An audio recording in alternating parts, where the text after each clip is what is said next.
समुद्री राज्य था, वहां एक अजीब नियम था। कोई भी आदमी राजा बन सकता है, लेकिन सिर्फ 5 साल के लिए।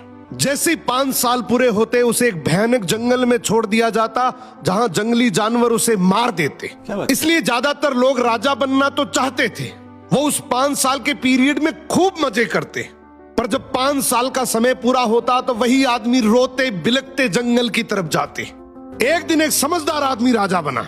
उसने सोचा 5 साल तो बीत जाएंगे, अगर मैंने आज से ही बाद का सोच लिया तो मैं बच सकता हूं। अब वो राजा था तो सारी चीजें उसके कंट्रोल में थी। पहले साल जंगल में शिकारी भेजे, खतरनाक जानवरों को हटा दिया। दूसरे साल लकड़ी काटने वाले को भेजा, जंगल साफ करवा दिया। तीसरे साल किसान भेजे, खेती शुरू हो गई। चौथे साल घर और महल बन गए। 5वें साल तक वो जंगल एक खूबसूरत शहर बन चुका था।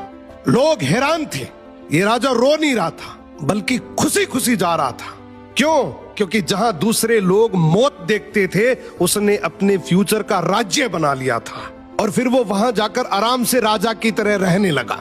इस कहानी की सीख बहुत सिंपल है। आज आपके पास समय है, या तो आप इसको यूटिलाइज कर लो या फिर कंफर्ट जोन में बिता दो। अगर आपने यूटिलाइज कर लिया तो हो सकता है 5 साल के बाद आप एक राजाओं जैसी जिंदगी जी लो, और अगर आपने कंफर्ट जोन चुन लिया तो हो सकता है आने वाले 5 साल के बाद आप किसी के 10 से 15 हजार रुपए की नौकरी करते दिखोगे।